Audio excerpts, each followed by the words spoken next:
Jili, apa kabarnya? Evan harap semuanya dalam keadaan baik-baik saja ya.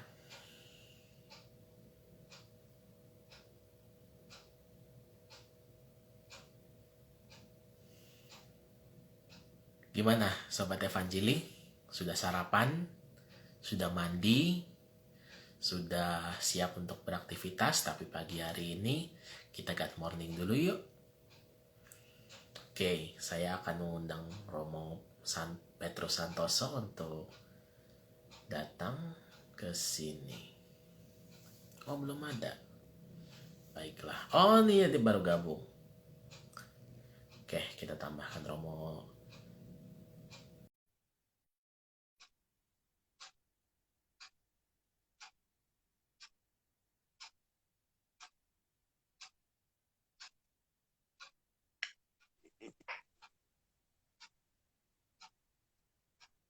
Pagi Romo.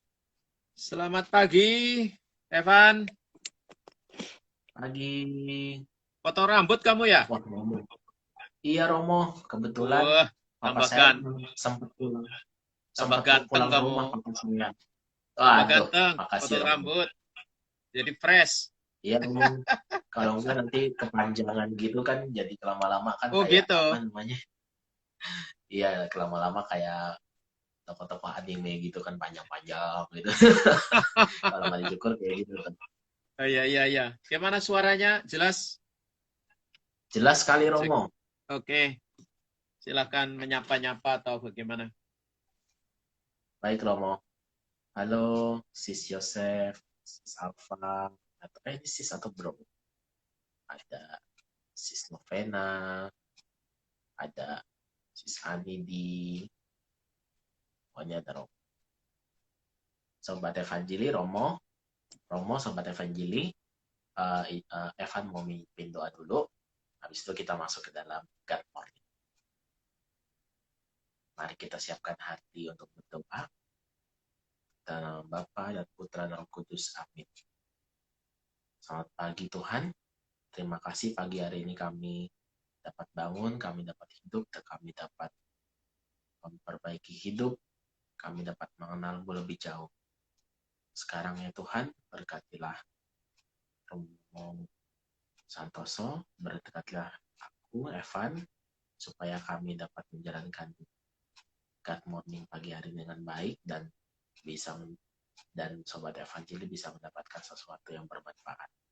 Terima kasih Tuhan, demi Kristus untuk antara kami. Amin. Dalam nama Bapa dan Putra dan Roh Kudus. Amin. Amin. Sebelumnya saya baca dulu ya Romo. Evan mau baca dulu nih ayat Silakan. Injil. Kemudian datanglah Petrus dan berkata kepada Yesus, Tuhan, sampai berapa kali aku harus mengampuni saudaraku jika ia berbuat dosa kepada aku? Sampai 7 kali. Yesus berkata kepadanya, bukan, aku berkata kepadamu, bukan sampai 7 kali, melainkan sampai 70 kali 7 kali.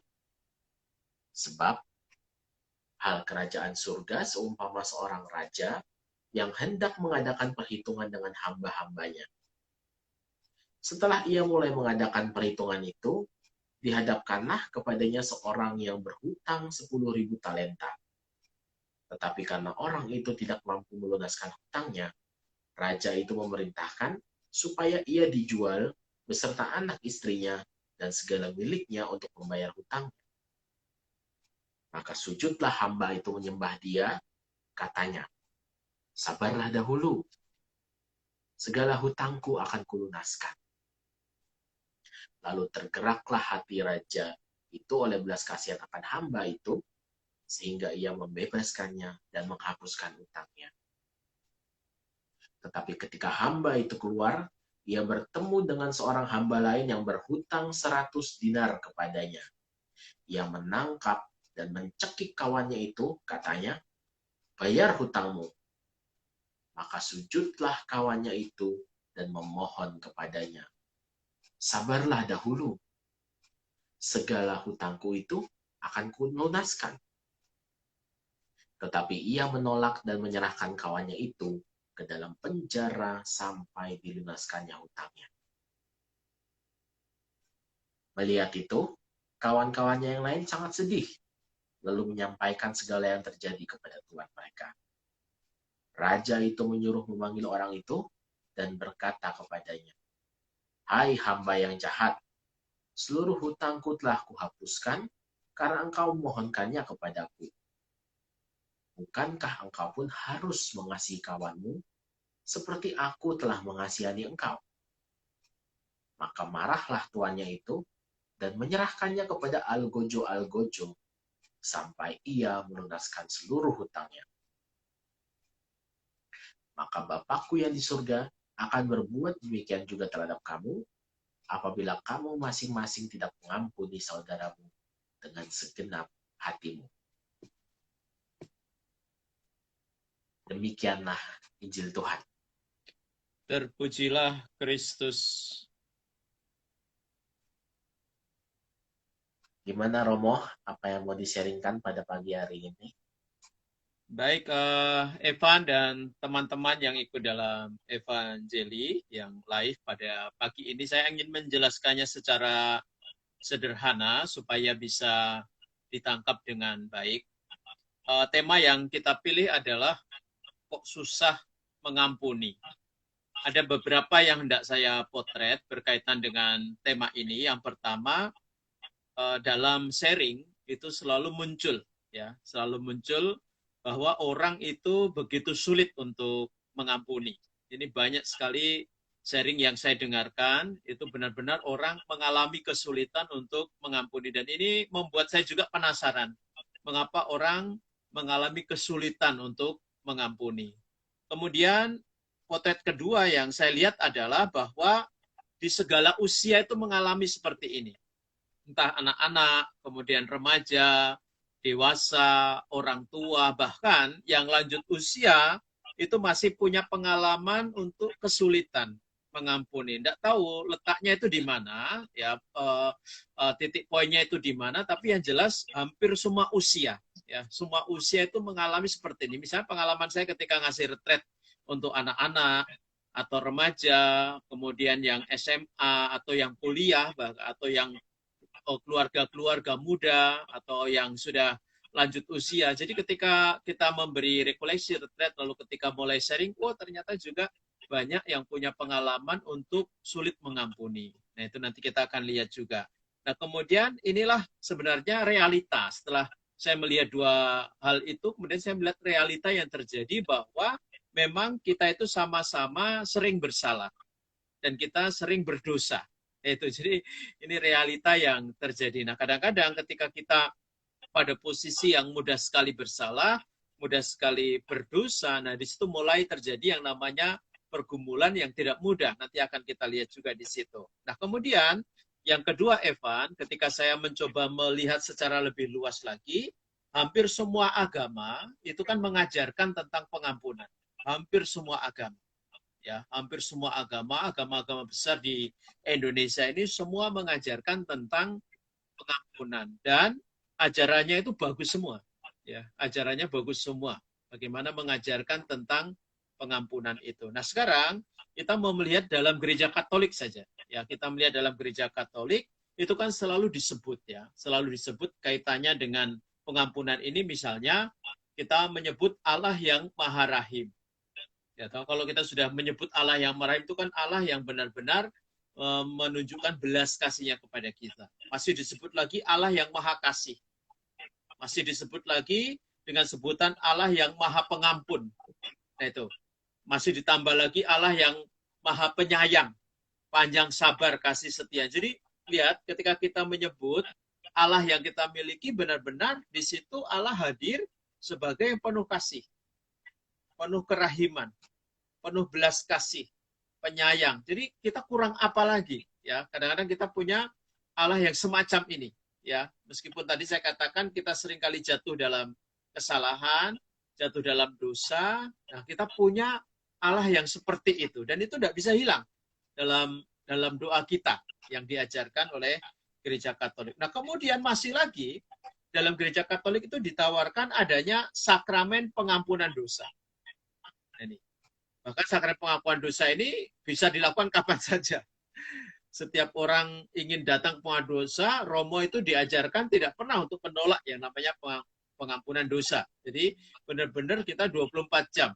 Ya, 24 jam untuk menerima mereka yang datang, yang ingin, yang menerima yang namanya sakramen pengampunan dosa. Artinya, di sini kita lihat bahwa gereja tidak kurang-kurangnya memberikan dorongan kepada kita bahwa sikap untuk mengampuni ini, ya memaafkan ini memang sudah diajarkan sangat indah di dalam gereja, dan tadi saya katakan semua agama pun mengajarkan hal yang sama, yaitu tentang pengampunan. Nah, kemudian disinilah akhirnya kita didorong ya lewat Injil hari ini, memang semacam panggilan bagi kita untuk bagaimana kita bisa saling memaafkan dan saling mengampuni. Nah, kalau misalnya Evan dan teman-teman melihat ini soal pengampunan tidak bisa diukur dengan angka. Ini kan dialog awal. Ya, dialog awal, Yesus tanya kepada Yesus, itu berapa kali kalau misalnya saya akan mengampuni kepada mereka yang bersalah? Apakah hanya 1 kali, ataukah 7 kali? Nah, kemudian Yesus menjawab di situ 7 kali, 70 kali. Nah, bahkan di sini saya kadang-kadang berpikir demikian secara sederhana. Orang mengampuni 1 kali saja tidak mampu. Apalagi harus 7 kali. Itu juga kadang nggak mampu. Apalagi di sini harus disebut 7 kali, 70 kali. Jadi kadang-kadang membuat kita semacam, wah sulit juga ya untuk mengampuni. Wong 1 kali mengampuni saja, kita nggak bisa. Itu banyak juga orang yang punya pengalaman seperti itu. Mengampuni sekali saja, itu tidak bisa. Apalagi harus mengampuni berkali-kali. Dan di sini, Yesus mengajarkan kepada kita untuk mengampuni yang tadi tanpa batas. Kalau misalnya kita lihat dari pengalaman yang disampaikan oleh Yesus. Tapi inilah, sekali lagi memang kita tidak bisa mengukur pengampunan hanya pada angka. Karena memang tak terbilang yang namanya jumlahnya itu. Nah, sekarang sebagai penutup, tentu karena kita masa Prapaskah, ini memang kita diajak untuk benar-benar minta kepada Tuhan yang namanya roh pengampunan. Bahkan dalam refleksi saya hari ini, saya sampai berani mengatakan bahwa setiap kali kita mulai doa, bagus juga kalau misalnya kita minta roh pengampunan, roh damai dalam setiap doa kita. Supaya kita bisa benar-benar merasakan ketenangan dan damai dalam hidup kita. Nah, sebagai kesimpulan, saya ada satu kalimat dalam bahasa Inggris yang menarik perhatian saya hari ini demikian. Not to forgive is like a chain that imprisons the soul. To forgive is to set the prisoner free and to discover that the prisoner was I myself. Artinya demikian, bahwa kalau kita tidak bisa mengampuni itu seperti hidup kita terantai. Jiwa kita itu seperti terbelenggu. Ya, jiwa kita terbelenggu karena memang itu benar. Ketika kita tidak bisa mengampuni seseorang saja, seluruh hidup kita itu terbelenggu, dan kita ingat dengan pribadi yang tidak kita ampuni itu, yang membuat kita marah, yang membuat kita benci, dan seterusnya. Jadi semacam kita terbelenggu. Ya, jiwa kita terbelenggu. Padahal ada banyak orang di sekitar kita, tapi kemudian kita terbelenggu oleh satu orang itu. Nah, kemudian ketika kita mampu mengampuni, maka kemudian kita yang terbelenggu itu menjadi bebas. Ya, kita menjadi bebas, ya menjadi free di situ. Mengapa? Karena setelah itu kita menemukan, oh ternyata yang terbelenggu itu adalah saya sendiri. Ketika saya tidak bisa mengampuni dan memberi maaf kepada orang lain. Nah, begitu saja beberapa poin yang saya sampaikan, Evan. Terima kasih. Oke, terima kasih Romo. Ini Ya, mungkin untuk menambah sharing kita, saya invite beberapa 1-2 orang sebentar ya. oke. Ada Mbak Eliza sebentar saya. Dia katanya mau sharing. Oke, baik.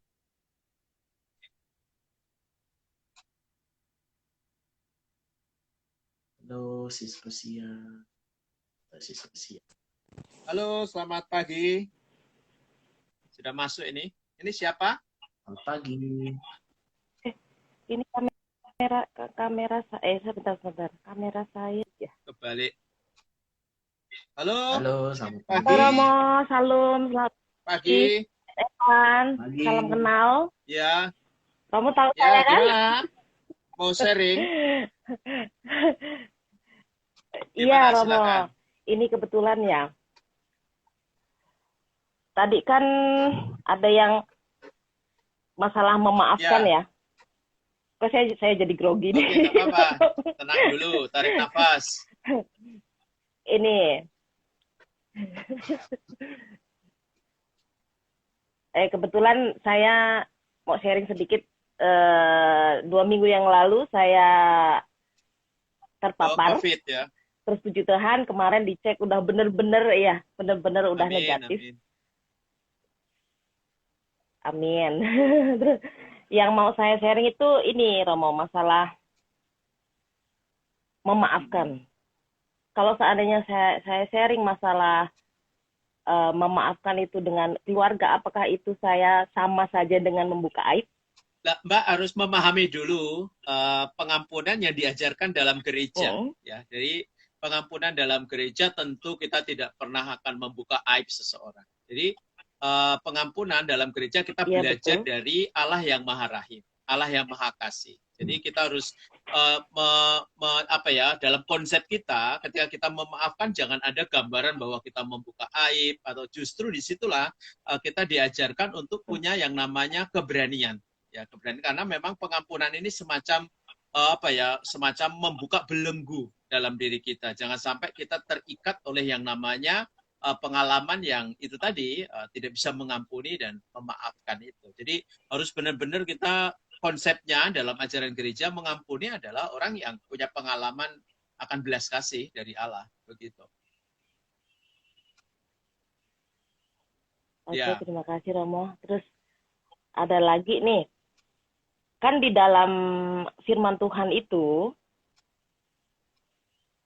menurut firman Tuhan itu, memberi tanpa mengharap kembali ya. Kayak lagu aja. Nah, saya itu,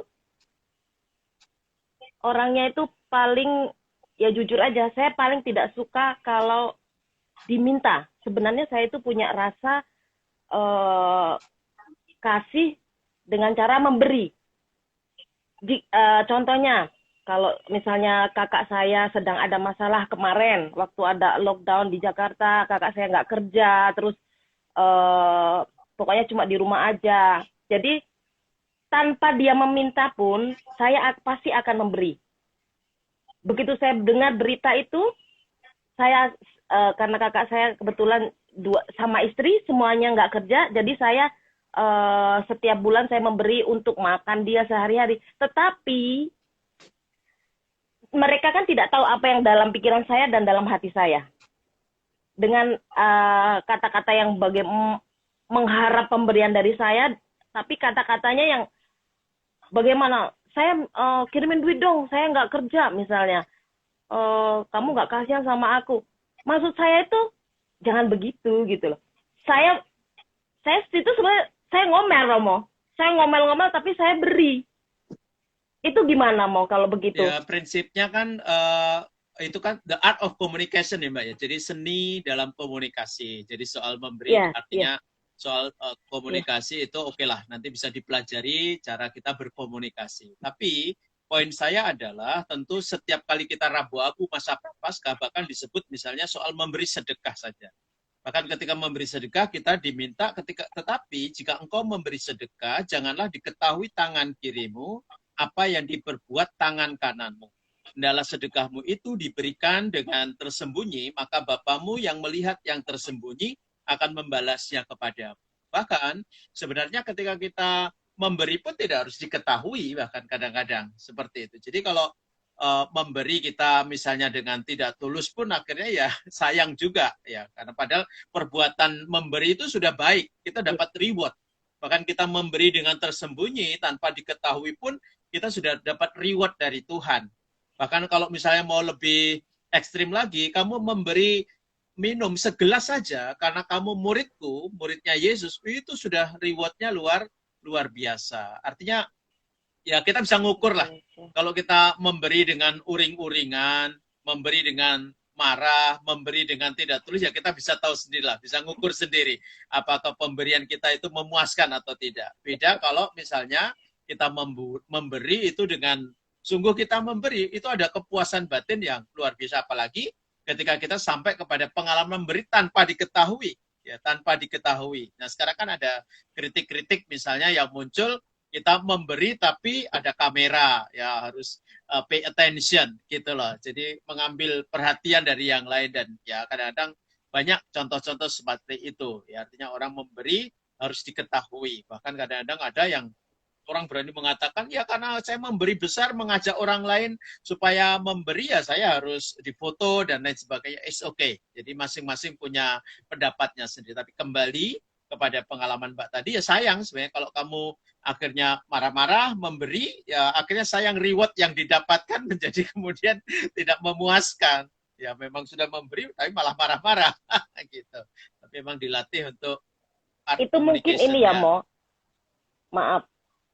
Tadi itu mungkin karena saya kan orangnya tuh suka membantu sebenarnya. Itu antara saya sama Tuhan lah yang tahu. Tapi kalau seandainya mereka orang-orang itu selalu berpikir saya itu orangnya pelit gitu. Padahal banyak orang yang merasa saya nggak minta dipuji, saya nggak minta dipuji.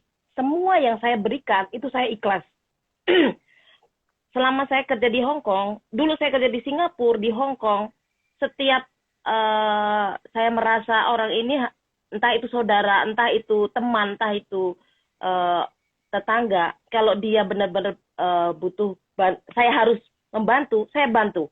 Tetapi kalau saya punya niatan yang begitu di pikiran, di hati saya, punya pikiran untuk membantu, tapi nggak perlulah istilahnya pakai kata-kata yang begitu gitu loh. Itu pun kakak saya sendiri. Bahkan saya juga banyak teman-teman ya Mo yang dulu don't care sama saya, yang nggak mau tahu tentang saya waktu saya masih susah. Giliran mereka tahu saya ada kerja di luar negeri, bahkan saya itu seorang diri, mesti saya janda gitu. Kok ya berpikir gitu, nggak usah cari pinjemin duit, nggak dikasih, marah-marah. Saya nggak bisa minjemin kamu, tapi kalau saya ngasih bantuan kamu, saya nggak apa-apa. Misalnya minjem 5 juta, saya kasih kamu, bantu kamu 500.000. Itu gimana, Mo? Yang gini lah Mbak, poin saya adalah bahwa sekarang kita bisa memberi, kita bersyukur. Itu yang pertama. Ya, artinya kita tidak usah Iya. melihat yang masa lalu bahwa dulu kita kekurangan. Tapi yang penting kita, poinnya adalah bahwa ketika kita sekarang diberi berkat oleh Tuhan, kita bersyukur. Lalu yang kedua, tentu kalau saya, ya pandangan saya adalah kita memberi memang seikhlasnya. Jadi kita tidak bisa memberi semuanya. Nah, itu artinya ketika kemampuan kita memberi 500.000 dari yang diminta 5 juta, it's okay. Jadi biasanya kita menjelaskan. Maka tadi saya katakan the art of communication-nya. Jadi di komunikasinya. Kita sampaikan. Saya sering juga sebagai imam ya kepada umat yang kekurangan, saya juga membantu. Ya, membantu, tapi saya selalu menjelaskan tidak semua saya bisa membantu. Misalnya kamu butuh 5 juta, tentu saya tidak bisa memenuhi yang 5 juta. Lalu kami dari gereja menyumbang misalnya 500 atau 1 juta. Nah, ini yang sumbangan dari kami, dan kami ajak supaya yang dibantu itu bersyukur. Nah, nanti mungkin dari yang lain akan membantu. Jadi sebenarnya di situ sih sebenarnya caranya. Nah, caranya seperti itu. Ya. Ya. Oke, terima kasih Romo Ya. penjelasannya. Coba kembali Oke, bekerja terima lagi. kasih Makasih ya sharingnya. Mas Evan. Ya, Sama. terima Salam kasih sharingnya. kenal. Kasih. Salam. Ya. Gimana Itu nih yang pojok, keluarnya? Mbak. Silang Keluarnya pojok. nggak tahu. Ada silang di Ah? pojok, langsung di Oke. bisa? Ada silang. Oke, good. Nah, sip. Oke. Itu tadi Evan pengalaman Oke. konkret ya. Pengalaman konkret. Iya. Itu benar-benar Saya juga pengalaman mau sharing konkret. sedikit, Romo. Ya, boleh, Van. Silakan. Ini mengenai orang yang saya sebut di lift saya dulu sama Romo dulu itu, yang sulit rasanya itu kan, itu berangsur-angsur sampai akhirnya saya bisa mengampuni orang-orang seperti itu, dan ya walaupun mereka gayanya tetap sama, tapi saya melihat bahwa ada dua hal Romo saya melihatnya. Pertama, kok relasi mereka dengan Tuhan itu seperti relasi perintah, bukan relasi Kasih, ya.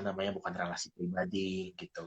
Sehingga ketika saya melihat seperti itu, saya bisa memahami, oh ternyata mungkin ada mungkin tekanan batin gitu ya, yang membuat mereka juga mungkin ada rasa bersalah dan campur-campur gitu, sehingga Mm-mm. mereka keluar di mulutnya itu seperti merintah yang nggak peka gitu, sehingga memahami lagi, melihat seperti ini saya bisa lebih mengerti, saya jauh lebih mudah untuk mengampuni Romo, terutama setelah saya melihat bahwa ya saya juga ada rasa bersalah juga, rasa itu sama saya seperti mereka. Dengan Ya, demikian ya saya juga bisa lebih mudah mengampuni mereka, Romo. ya. Tapi memang Evan ya dan juga teman-teman tidak tahu kenapa ya namanya perbuatan salah yang pernah kita lakukan itu memang terus ya kita ingat betul detail ya. Misalnya kesalahan ketika kecil pun sampai sekarang masih ingat ya. Khususnya kesalahan-kesalahan yang fatal itu Ya, memang kita apa ya kayak dalam batin kita, dan benar kalau misalnya kesalahan itu kita simpan terus ya, itu tadi seperti yang saya ungkapkan di hari ya, kayak membelenggu, memang kita membelenggu. Bahkan kadang-kadang kita sambil juk-juk juga ya dengan teman-teman seangkatan waktu kita sama-sama di seminar, kita juga masih ingat kesalahan-kesalahan yang kita lakukan ketika di seminari itu, ketika remaja itu.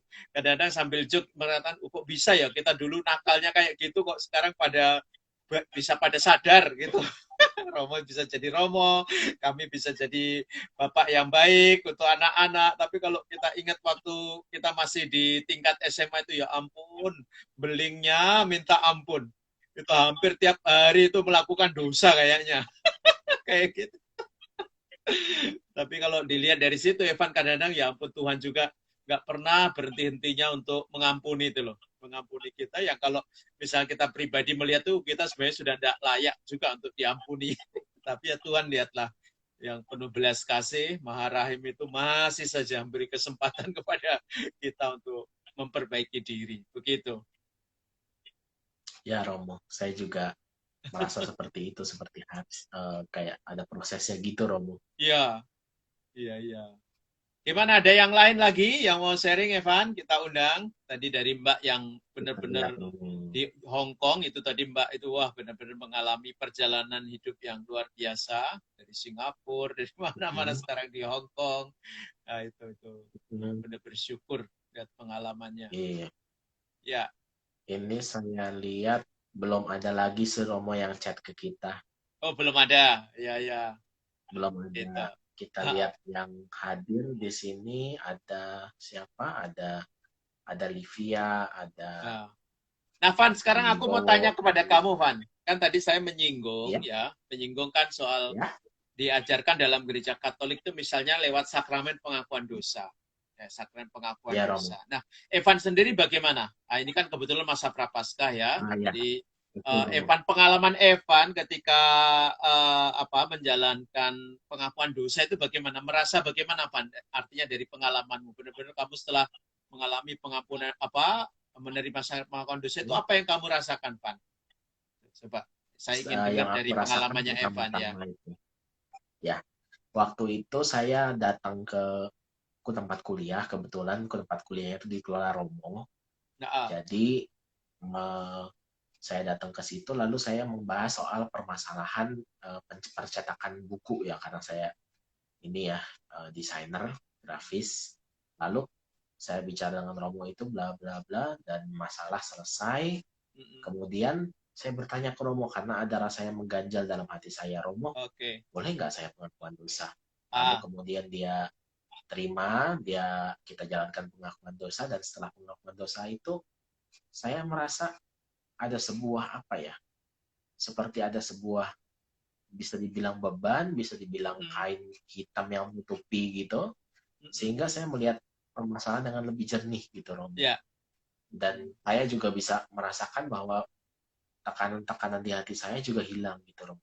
Sehingga belakangan saya renungkan, oh ini soal suara hati saya gitu kan.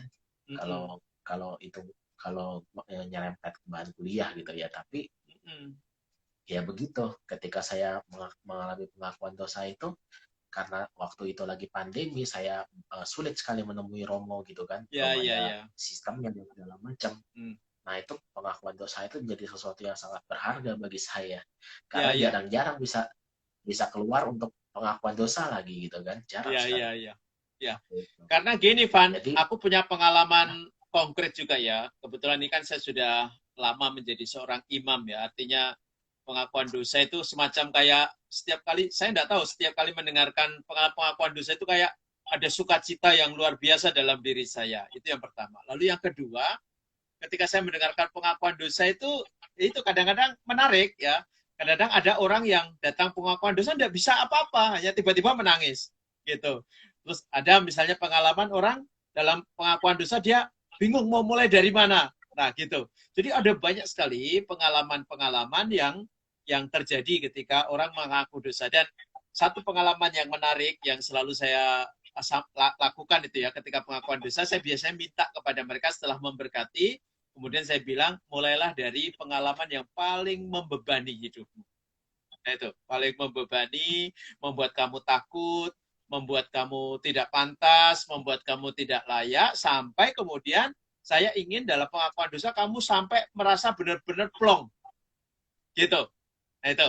Jadi kemudian ketika kamu benar-benar plong, lalu biasanya kan kita kasih nasihat, lalu kita kasih denda dosa. Nah setidaknya ketika menerima denda dosa, lalu mendapatkan absolusi, dia benar-benar kayak ada kesegaran. Dan biasanya saya pastikan, dalam pengakuan dosa itu saya pastikan, sebelum kamu keluar dari pengakuan dosa, kamar pengakuan dosa ini apa yang kamu rasakan? Kamu benar-benar plong, masih ada sesuatu yang mau kamu sampaikan. Biasanya saya memastikan, Evan. Saya memastikan betul mereka yang mengaku dosa itu benar-benar dia mendapatkan sesuatu dari pengakuan dosa itu. Dan dia sampai kepada pengalaman Allah yang berbelas kasih, yang Maha Pengampun itu. Sehingga bahkan denda dosa yang diberikan pun itu semacam hadiah. Semacam hadiah bagi dirinya. Nah, kadang-kadang saya beberapa kesempatan saya menawarkan kepada yang mengaku dosa itu, mau doa apa? Nah, biasanya kan kalau Romo mendengarkan pengakuan dosa, lalu dia tahu, oh kurang lebih denda dosanya kayak gini, doa ini, doa itu. Tapi kadang-kadang saya tawarkan juga supaya dia menjadi lebih plong. Kamu mau milih doa apa? Ada yang milih, oh saya ingin doa rosario, Romo, oh silahkan. Ada yang ingin, oh Romo saya ingin doa jalan salib, oh silahkan. Jadi gitu, jadi semacam menjadi hadiah. Denda dosa itu menjadi hadiah yang semakin membuat dirinya bersemangat untuk menerima pengampunan itu. Begitu saja Evan, dari sisi pengalaman saya. Indahnya sakramen pengakuan dosa. Maka mengundang teman-teman untuk ambil kesempatan lah di masa Prapaskah ini untuk mengaku dosa. Begitu. Oke, Romo. Gitu. Waktu itu ya. Itu ada Gabriel Oke. itu. Kamu minta sharing itu. Kayaknya baru join tuh, Gabriel. Gabriel Tio. Oke, sebentar, Romo. Mau enggak dia? Oke, Gabriel Tio, invite. Biar sharing. Coba kita lihat Romo sebentar ya. Saya udah invite. Silakan, Gaby. Kita undang aja kalau bisa. Kalau enggak, tidak apa-apa. Oh iya, belum dijawab sih Romo.